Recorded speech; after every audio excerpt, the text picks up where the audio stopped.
Surat police દર વર્ષે ઉત્તરાયણ પહેલાં ચાઇનીઝ દોરીનું વેચાણ ન થાય તેના માટે ચેકિંગ કરે છે, ત્યારે આ વખતે પણ સુરત પોલીસે ભાગળ ખાતે સરપ્રાઇઝ ચેકિંગ હાથ ધર્યું હતું.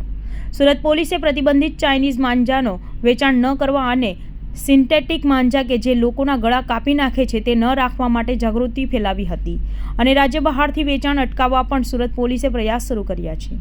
ઉત્તરાયણ તહેવાર છે એ આગામી 14મી જાન્યુઆરી આવનાર છે, જેના અનુસંધાનમાં સુરત પોલીસ તરફથી જે અત્યારે સિન્થેટિક માજા અને જે ચાઇનીઝ દોરીનું ઉત્પાદન થાય છે તેના ઉપર રોક કરવા માટે પોલીસ અવારનવાર જે જગ્યા પર આનું વેચાણ થાય છે તે જગ્યા પર પોલીસ રેડ કરે છે અને એના ગુનો દાખલ કરવામાં આવશે. અને હજી સુરત શહેરમાં 2 ઘટના બની ગઈ છે, જેનાથી દોરાથી 2 જણાનું ગળા કપાઈ ગયો છે. તેના અવેરનેસ માટે લોકોને જનજાગૃતિ કરવાનું છે. આ ખાસ કરીને જે બાળકો છે, આ જે યુવા ધન છે, જે પતંગમાં બહુ ઇન્ટરેસ્ટ રાખે છે, તે લોકોને જનજાગૃતિ એનાથી શું ફાયદો થાય છે, શું નુકસાન થાય છે, એ બધું પોલીસ તરફથી સમજાવવામાં આવે છે.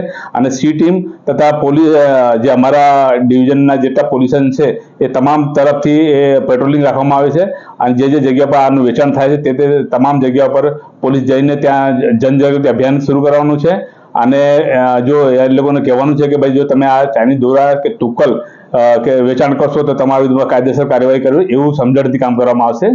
સર, સાથે ઓનલાઈન પણ જે છે ને ચાઇનીઝ માંજાનું વેચાણ થતું હોય છે, પ્રતિબંધ હોવા છતાં એમની ઉપર પોલીસ કઈ રીતના વોચ રાખશે? જે ઓનલાઈન ચાઇનીઝ દોરાનું ઉત્પાદન કે વેચાણ થશે અને એવા અમારા ધ્યાનમાં આવશે, એના માટે અમે લોકો અમારા ડિસ્ટાફ થકી અમારે જે મુખબધિર છે, જે અમારા બાતમીદારો છે, એને અમે જાગૃત કર્યો છે અને તેના દ્વારા જો પકડાશે તો કેસ કરવામાં આવશે.